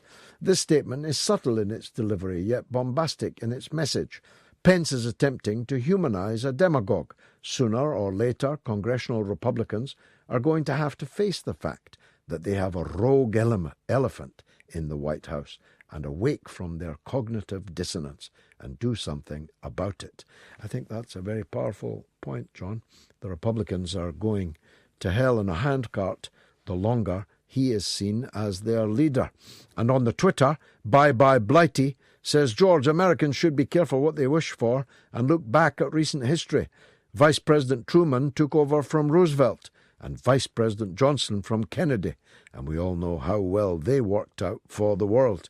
Very good point. I mean, Mike Pence is, if anything, even more dreadful politically than Donald J. Trump. Just think about that. And Hassan says, do you think David Cameron would have made a better go of Brexit? Well, David Cameron betrayed everyone, including his own party, in walking away into the green pastures through that revolving door of international business. A kind of pound shop Tony Blair. Alex is in East Yorkshire and he's on the line on Brexit. Go ahead, Alex. Oh, hello, George. Hi. First-time caller, long-time listener. Thank you. Go ahead. I've been listening since the Mike Dickin days. Ah, wow, that was long ago, yes. I've now been on this station since 2004, so it's coming up to the 14th anniversary. There have been some lacunae, but I've been coming into this building for 14 years. Amazing. Yes. I just wanted to sort of quickly talk about Brexit. There's an article doing the rounds on social media at the moment, and you might have seen it. I don't know if you have, but it's entitled When Brussels Decided to End Tax-Avoiding Practices Within Its Member States, Britain Decided to Leave the EU. Now, I'm not entirely sure how true it is, but it seems to be... Well, it isn't true. Britain decided to leave the EU when the people voted in a referendum, and they weren't voting on the EU's mythical crackdown on tax avoidance. This is a nonsense. The EU doesn't crack down on tax avoidance at all. Take a look at Apple in the Irish Republic. Yes, I'm not suggesting I agree with it. I mean, it's an article that... The EU investigated it, found out that Apple owed the Irish Republic 13 billion euros, and the Irish Republic said, no, we don't want it. Yes. I think certainly, I'm not certainly, it's a touchy subject, but I think certainly it would be interesting to see what the results of another referendum would be if there was one. I think certainly there was a lot of misinformation going around at the time from both sides. Now that things are sort of a lot clearer in what's happened, it certainly would be interesting to see how people would vote again. Although I suspect possibly it might... I don't know, it's hard to say, but it certainly, I think... comments from Nigel Farage has certainly sparked the debate off again. Yes, I mean, he has partly distanced himself from his own statement, saying that he wasn't calling for a second referendum. He was saying that he thought one was necessary.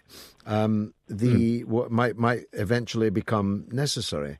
And that's where I stand. As I said, if the choice was between actually fully implementing the decision we've already made or having a referendum again, of course I'd prefer the former. But because I have zero confidence that the government is either capable or able to implement the decision we've already made, I think we may have to make it again. Well, it's certainly it's certainly a possibility, but I think one thing is for sure: the government certainly are. It seems to me that nobody seems to know what they're doing really. There seems to be a lot of mistakes, and arguably nobody seems to. It seems as though the government are sort of trying to defer it. I don't know. Maybe that's the impression I get. I mean, well, even if the government was genuinely seeking to implement the complete withdrawal of Britain from the common market, they could now not get that through the Houses of Parliament, neither the Commons nor the Lords. And Parliament will now have the final say. The people have been cheated of their right to sovereignty by first the decision of the Supreme Court and then the decision of the House of Commons a week or two ago. So even if Theresa May was a full-blooded Brexiteer, which we already know she isn't, there is no majority in Parliament now, in the Commons, and even less chance of one in the Lords. So inevitably, therefore, what we're going to get is either this limbo of which I speak, where we're neither in nor out of the EU, or much more likely, a scenario of Brexit by name only, changing the name of the single market when it applies to us, changing the name of the customs union when it applies to us, changing the name of free movement when it comes to us, but actually, in practice, meaning that we are staying in the EU under its 4 pillars and don't even have the minimal rights that we had to send people to a talking shop European Parliament or ministers to a Council of Ministers where 27 other countries can outvote us. Yep. I think you... That's how I see it, Alex. I'm very grateful for your call. A very good line. Have you got one of these fancy lines for phoning up radios? Yeah, something like that. Excellent. Good for you, mate. Okay. Good for you. Well, don't be a stranger. Keep coming back. Now, Keith says, Mrs. May wants to see an end of plastic fizzy drink bottles. So an end of transparent, bad for you, cheap vessels. Sounds like this government to me. Very well done. Very well said, Keith. Tony says, I still question why the UK isn't allowed into the EU meetings regarding Brexit. I mean, we're still members as far as I know. Indeed, and still paying through the nose, Tony. And here's an SMS from, I don't know who it's from. It's a number. Opera for President. Really? She's responsible for the distribution and encouragement of misinformation, uncritical thinking, and public confession as a celebrity purgation. One could argue she has seriously set back, or at least stalled, the general education of an entire generation. She is the matriarch of mediocrity, the high priestess of Philistinism. Well, I kind of agree with that, Mr. or Ms. Anonymous Texter. The problem is she's up against Donald Trump. Know what I'm saying? Let's hear from John in London. Go ahead, John. Good evening, George. Good evening, sir. About the proposed second referendum and the stance of the Labour Party and Jeremy. Jeremy's biggest selling point has always been his honesty and his integrity. Yep. And as you have alluded to in the past, when he has said recently that I have always thought that it would be best for Britain to remain in the EU, I have to think that you're not telling the truth, because he has campaigned against the EU. For decades. For decades. He, alongside your good self, as I understand it, stayed up all night to try to wreck the Maastricht Treaty. Yes, we did. Many times. And leaving the common market, leaving the EU, has always been a socialist argument. Your good self, Dennis Skinner, Arthur Scargill, Michael Foot, Barbara Castle. It was just hijacked by Nazi public school boys along the way. Now, in the last EU referendum, Steve Kinnock and Wes Streeting and that little firm accused Jeremy of a complete and utter abnegation throughout the Brexit debate, which wasn't true anyway. So is he now going to do a full 180 and actually stand publicly and bang the drum for a full Britain to remain in the EU? Because if he does, all of the traditional Labour voters, especially in the north of England, many of whom have Remain MPs, are just going to do what they did last time and vote to leave anyway. Well, 70% of Labour constituencies voted leave. Yeah. And few of those have a Labour majority large enough to comfortably accommodate a defection of significant numbers of pro-Brexit Labour voters. Very few of them. One or two, but very few. And most of those in London. The reality is that it is the working class that voted for Brexit. It's the people who don't employ cheap au pairs from Romania, who don't get a latte, a macchiato served to them in a fancy cafe with a ciabatta, who don't have Polish nannies, who don't employ routinely Polish labour, Czech labour, to dig out their basement and transform it into a new media room. It's the workers, the working class, who haven't enjoyed any of the good things that have come from globalisation, from the globalisation of the economy which the EU personifies. It's them that voted against. It's them that say, if I'm going into my employer to negotiate a better hourly rate for my labour, I can only be weaker if there's 100 Romanians outside that the boss can employ for less than I already am earning, never mind what I'm asking for. I mean, it's not rocket science, John. It's the working class that have been betrayed by these decades in the EU. I mean, old school trade union leaders, Len Murray and Vic Feather, they were very anti-common market.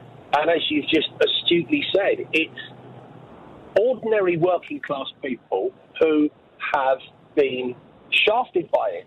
So it's when, and I get quite angry about this, the Dawn Butler on Question Time last night, I've got no time for Piers Morgan, but he was kind of tying her up in knots over what the official stance of the Labour Party was. And when people get insulted that they're called quasi-racist for voting to leave the EU, does that include you? Does that include Frank Field and Kate Hoy? And Dennis Skinner. It doesn't. And Dennis Skinner. Dennis Skinner and Arthur Scargill. You know, does that... No. And is the I think that... Of course, that kind of language merely compounds the problem. Now, dealing with the point you make about Jeremy Corbyn's stance, I have no, and I write about this regularly, I have no problem with the Labour front bench effectively sitting out the current political state of affairs. Because you know the principle, John, I know you're an educated man in Labour movement terms. Never interrupt your enemy while they're busy making a mistake. The Tories are in deep, deep trouble, and it's not Jeremy Corbyn's job to rescue them from that trouble. But when push comes to shove, Corbyn will have to defend the clear will of 17.4 million people and 70% of all Labour-held constituencies that we are leaving the EU. And we're not leaving it in name only, we're leaving it because we reject its 4 pillars. We reject the idea that we cannot run a deficit bigger than the EU has prescribed. We will not run our fiscal policy according to a few gnomes, as Harold Wilson would have called them, in the European Central Bank. We will decide our own level of deficit. We will decide our own taxation system.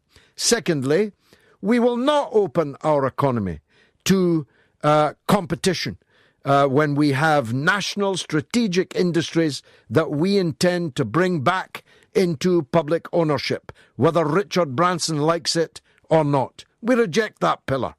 We reject the pillar of so-called free movement, of cheap Eastern European labour coming into our labour market. And we reject the idea that our courts are subservient to courts in the European Union, that we did not elect the people who oversee those courts. We insist that our own parliament writes our own laws, which our own judges are forced to implement, and not be countermanded by foreign judges from Luxembourg or Slovenia or Slovakia or any of the other member states of the European Union. These are the 4 pillars that we have rejected, and any Brexit deal that doesn't recognise that is not a Brexit deal at all, John. It isn't. It isn't. And the point that you made about Jeremy sitting there watching his enemies implode, as we all know, the British government is dangling from the tassel of an orange sash at the moment. I believe I'm the author of that comment. You are indeed. You are indeed. That's got a copyright on that. Yeah, a patent house, yeah. And that Mrs. May doesn't do anything without Arlene Foster, and Arlene Foster regularly consults Jackie McDonnell, who is the leader of a loyalist terror gang. This is, I mean, to say that this is kind of some weird dystopian view, it's just putting it. It's just putting it mildly. It discredits dystopia. Yeah, well, it does, and not only would I believe there be a second referendum on there, this government is imploding like a black hole, collapsing in on itself, arguing that. A bit of a digression. The ministers refusing to resign when the Prime Minister's told them. I mean, what is that about? They have no power. She has no power. Well, I'll tell you what, John. I, as you know, possibly, I have a book out, an audio book out at the moment called Street Fighting, a personal memoir of the 1970s. The Tories and their press told us that Jeremy Corbyn was going to take Britain back to the 1970s. In fact, it's the Tories that have taken us back to the 1970s. Well, it's been a great show tonight, and there's still more than half an hour to go, so call me, won't you? 0344 499 1000. Kirst has tweeted, George, I reckon the Tories have secretly commissioned Farage to call for a second EU referendum to dig them out of a hole. Now, there's a conspiracy theory. Paul says, I am, let us say, in the late summer of my years. Me too.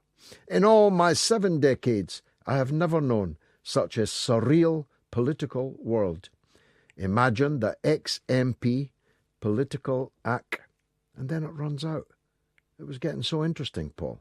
Where's the rest of it? And Hell's Bell says, I agree with Helen. It's all the middle-class neoliberals who stand to lose their European nannies and housekeepers, accusing us of being bigoted and narrow-minded for wanting out of the gentleman's capitalist club. Brilliantly put. And speaking of things brilliantly put, who's more brilliant than the legend that is Damien in Brighton? Damien, the floor is yours. Good evening, George. Good evening, sir. George, I'd like to make 2 points if time allows.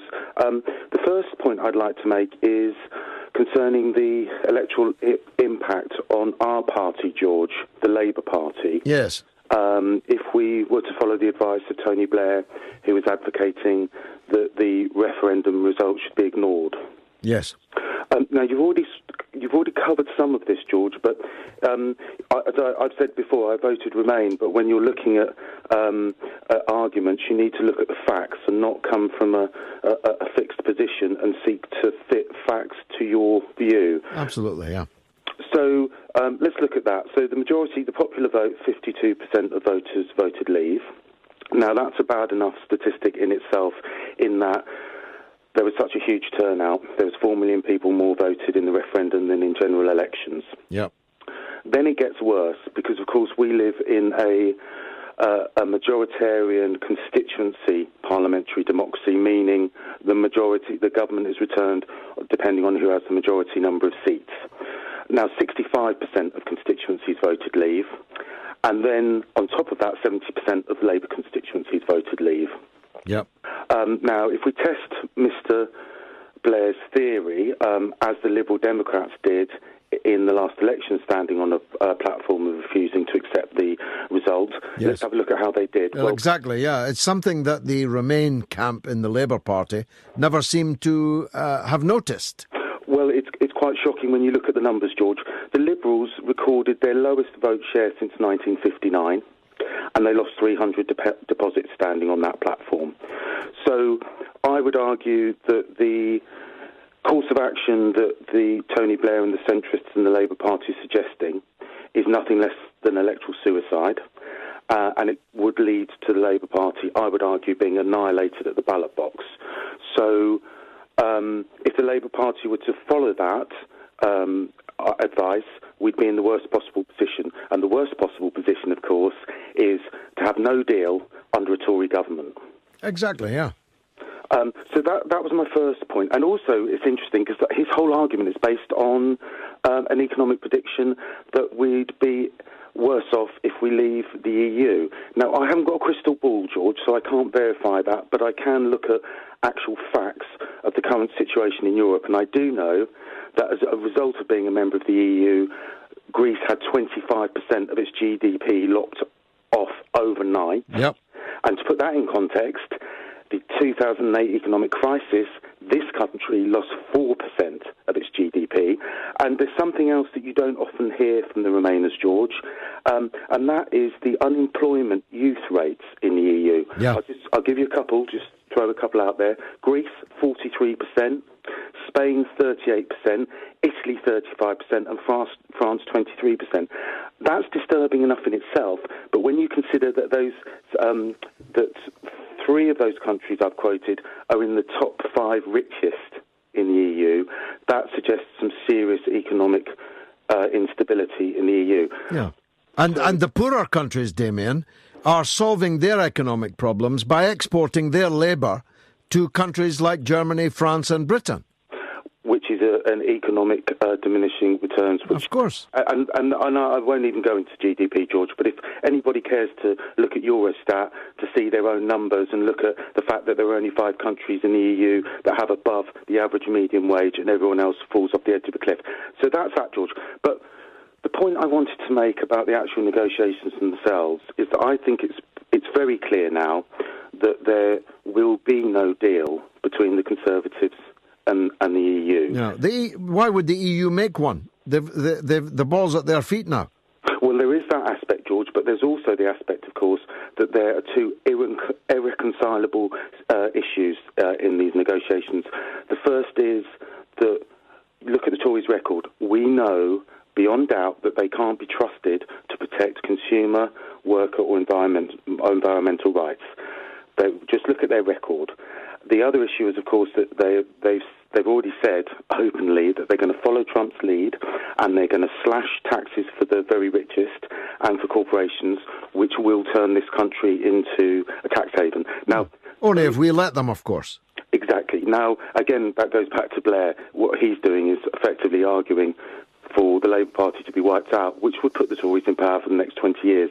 So the very outcome he claims to want to avoid, he's actually causing. Now, that's all the negative stuff, George, but the positive stuff is I think that Labour has a completely different Brexit offer to the Tories in that the Labour Party, would not only match the consumer, workers and consumers and environmental protections, we'd probably have better ones, so we can match them on that front. And also, it's in the Labour manifesto, we are not going to cut corporation tax. In fact, we're going to slightly increase tax for the highest paid, and we are not going to, quite opposite from turning this country into a tax haven, we're going to go after the tax havens. So my point is that whilst the deal is impossible under the Tories, it's possible under the Labour government. Now, the missing piece of the jigsaw that I think, George, is that actually opens up a window of opportunity for this country in the negotiations, because if Labour were to offer the EU to replicate the regulations that we agree upon and the protections in every trade deal that we engage with other nations, that's a win-win, because not only would that have a very positive and beneficial impact on the global economy, but of course, if we were entering into trade deals as a country, independent country, and those other countries did not want to agree to those protections, we wouldn't want to do business with them anyway. OK, Damien, thanks for that. Sorry, I need to cut it off now because I've got a very busy switchboard. Lizzie in Gloucester is up next. Go ahead, Lizzie. Hi, George. How are you? Yeah, good, thanks. It's been a good show tonight, I think. Pardon? It's been a good show tonight, I think. It has. I wanted to talk about Toby Young and Donald Trump. Yes. Not usually two people that they deserve each other. They deserve each other. They do. And they appeal to people's baser instincts. And they're very similar in that people totally disregard what they say. They only defend or castigate them using whataboutery. You know, so-and-so did this, or so-and-so said that. So they totally disregard the words that these people use. And they should be appalled at anyone who can speak so disgustingly at all. Well, it's truly astounding. Even he must know how astoundingly ignorant and wicked what he said was, because that's why he's denying it. If he didn't realise, and his advisers didn't realise, how profoundly damaging this is to the United States' interests, he'd be boasting that, yes, he said it, and yes, he meant it. Yes. And it would call for immediate dismissal for gross misconduct in any other position on the entire planet. Yes, exactly so. And I just can't believe, as the ladies in black personified at the Golden Globes, we will not continue as we have been. Well, I hope not. I've not got a lot of faith in the ladies in black at the Golden Globes. If they had been wearing black in memory of all those slaughtered in the Yemen, or in the US war in Syria, or in memoriam for the 1 million dead in Iraq, I would have respected that rather more. But I do believe that you're correct, that the change in the zeitgeist in the world is a profoundly radical one. And these reactionaries are being left behind. I believe that, Lizzie. Yes, and fair point on what they should have been parading themselves against. Yep. Well, lovely to talk to you again. And you, Lizzie. Fantastic to hear from you again. Thank you indeed for that. On the SMS, Archie says, George, I've called the Donald President Chump since day one. That's Archie in Falkirk. And Paul in Filey. I used to go on my holidays to Filey, to Butlins. Is it still there? Butlins in Filey. It's the one I didn't get to the end of. It's a very good one. Talk. I am in, shall we say, the late summer of my years. I've never known such an absurdly surreal political atmosphere. If former MP, campaigning activist, journalist and broadcaster George Galloway had written a novel where a Donald Trump becomes US president, where a Prime Minister May turns Brexit into an international farce with her unholy gang, I would say, good fun, George, for a Christmas read, but far too far-fetched. Very well said, Paul. Indeed, I'm glad we got the full text of that. And Hussein on the email says, having a new referendum would set a dangerous precedent. Where do you stop? Those that control the narrative would demand a re-vote on everything and anything they do not agree with. Why should anyone vote for anything in the future, knowing the result can be challenged and nullified at the whim of the media masters, corporations, and the like? Of course, that's a good point. It's not that I want another referendum, though I quite enjoy referenda. I usually win them. But the actuality is that the decision we already made in the referendum is being systematically betrayed by our legal system, by our deep state, and by our parliament. Alex from Belfast says, George, what a brilliant show tonight has been.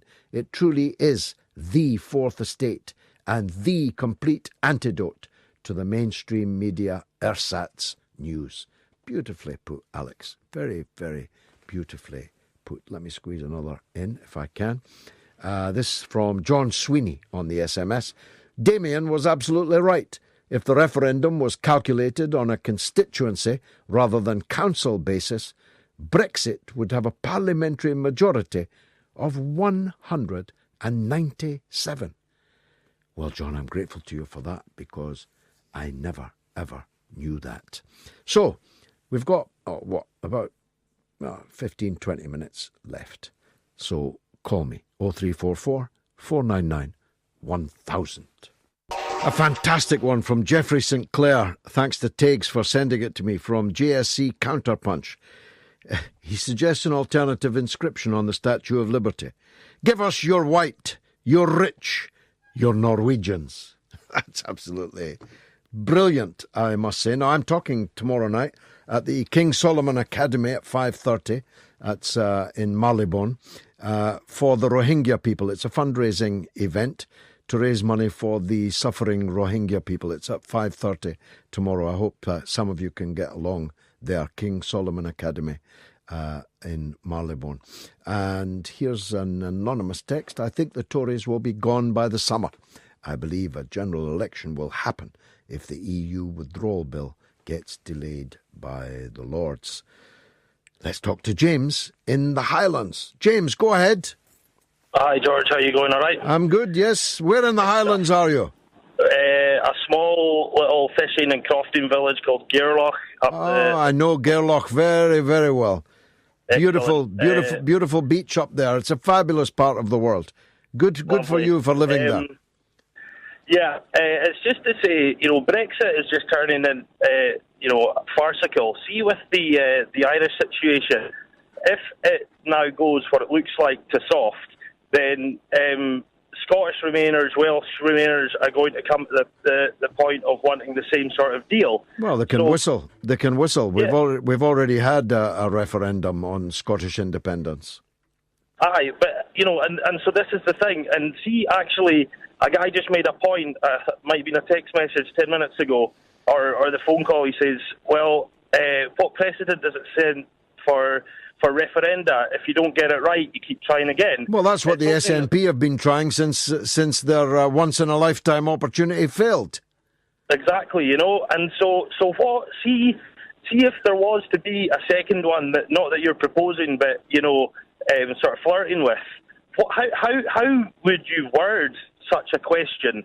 Well, if you gave me, if I had 10 minutes, I'd write it out now, but it would be something like this. Do you wish to wholly and completely withdraw from the European Union? Mm-hmm. Yes or no? Yes or no? And see, just a quick one. See the centre right of Labour. You know them all a lot better than I do. I do indeed. As soon as that issue's going to come up, they're going to jump on their bandwagon. There's going to be no to fully leave Brexit. They'll have all their ammunition and whatnot to shoot everything down with it. I'm not got the right words. Well, no, I understand what you're saying, but it would be very difficult for the MPs in those 70% of Labour-held constituencies to, and I'm not sure that many of them would, be out proselytising for reversing the decision we made in the first referendum. Well, that's it. Then it jumps back to a couple hours ago, the turkeys voting for Christmas, and another excellent point in the last 10, 15 minutes about the kind of majority system on what the constituencies voted for. If you carried that through to how a government would be... Yeah, that was John Sweeney's text. It was very powerful. I think Absolutely he said... brilliant. I think he said the majority would be 167. If he's still listening, I'd urge him to put that out into the press. I'm sure he's still listening, and I'm sure he will. It's a particular. I'll be putting it into the article I'm writing tomorrow for Westminster. James, I need to press on. Thanks, and good luck. I wish I was up at the Gairloch. David Woolnoff, sorry if I pronounced that wrongly, David, says, George, 2 weeks ago you spoke about the Miami show band. I have since acquired and read a copy of Stephen Travers' book, and it is a complete revelation. So disturbing. Many thanks for the interview with him. Well, David, thank you for that. It's a fantastic book. A friend of mine, I should declare, is the publisher of it. It's called The Miami Show Band Massacre. It's a must-read. It's available everywhere, and everyone should read it. And everyone should listen to my interview with Stephen Travers, which I think was the best piece of radio that I have ever conducted and may ever have heard. And that had nothing to do with me, and everything to do with him, and everything to do with the sheer power of the story that he had to tell. If it had been told about El Salvador, when Donald Trump's predecessors were murdering archbishops, cutting the throats of nuns and literacy workers and healthcare workers, and hanging their tongues down their bellies as neckties, you would have been horrified, but not quite as horrified, that this actually happened in the state we call ours. This actually happened under the instruction and command of an officer of the British Army. So listen to it. My interview a couple of weeks ago on Talk Radio with Stephen Travers. If it wasn't me that had conducted it, it probably would have won an award. Because it was me that conducted it, it definitely will not win an award. But if there was any justice, Stephen Travers' interview would be recognised as one of the most important ever conducted on British radio. So thanks for that, David, and do buy the book, The Miami Show Band Massacre. Christina says there is the problem that the Tories are in power until 2022, and we, Brexit, in March 2019. It is concerning that the Tories have more votes in Parliament than Labour, SNP et al. Combined. Unless some Tory MPs vote against the Tory government, we could have a bad Brexit. Here's Peter on the line in Coatbridge. Go ahead, Peter. Yes, George, best show yet. Thanks, wonderful. Mate. It's been wonderful, yeah. Yes, well, it's about that sack of excrement, Clinton. Did you ever see her when she was on the campaign trail? She would walk along the stage and suddenly point into the crowd as if she'd seen somebody and wave frantically. Ah, yes, that's an old tactic, that one. The day, I'll tell you what day, Peter, the day I knew that I was going to defeat Roy Jenkins and kick him out of Parliament in 1987 is when it was pouring rain and down Byres Road in Glasgow came a brown Ford Granada, and sticking out of the sunroof in the teeming rain was the rather ample figure of Roy Jenkins. And I watched him waving to first-floor windows at which there was nobody there. And that's the moment I knew that I was going to defeat Roy Jenkins. So it's an old tactic, Pete. Go on. Yes, well, and I'll also like your comments on my hero, the Beast of Bolsover, Dennis Skinner. They don't make men like him anymore. No, 80 years young. Thanks for that, Peter. Let's squeeze in Some more in print and voice. Tony says, I agree. Agreed. You giving Stephen Travers a voice on the MSM is the best radio I have ever heard. Thanks, Tony. And Gary Jones says, where is David Cameron, George? Interested what he has to say on the shambles he's created and how the Tories are managing the negotiation process. Indeed, where is David Cameron? I'll tell you where he is, Gary. He's making a big pile of money. He's an international call boy, just like Tony Blair before him. Let's hear from Fra in Belfast. Go ahead, Fra. Good evening, comrade. How are you? I'm well, thanks for calling. Thank you, George. George, I'm going to take you off topic just for a minute or two, if you don't mind, because I want to ask your opinion about what's happening in the housing market and a possible new housing bubble. And if I could just frame the context of the question. I live in Ardoyne in North Belfast, and a friend of mine was looking for a home for his daughter. So we were out looking at up to possibly 18 houses in a very, very, very small, distinct area in North Belfast, 14 of which it appears have been repossessed by the banks and placed out onto the open market. Now, many repossessed houses can't be bought via mortgage. A lot of them need to be cash buyers. So in a conversation with the estate agents, I basically said, tell us, who's actually buying the houses. And his reply was, it's mainly investors, because interest rates are still very low for people who have, a large amount of money in the savings or capital assets or whatever in the background. Yeah. Yep. So, you get a 1.5% return in the bank, or you get a 7 or 8% return on buying the property. Yeah. Yes. And just one other thing quickly, George. I also read in the paper recently, I think it was about London, average house prices were $500,000, and possibly in 4 or 5 years, first-time buyers, people buying property, will be expected to have a 20% deposit because the house prices are becoming so expensive.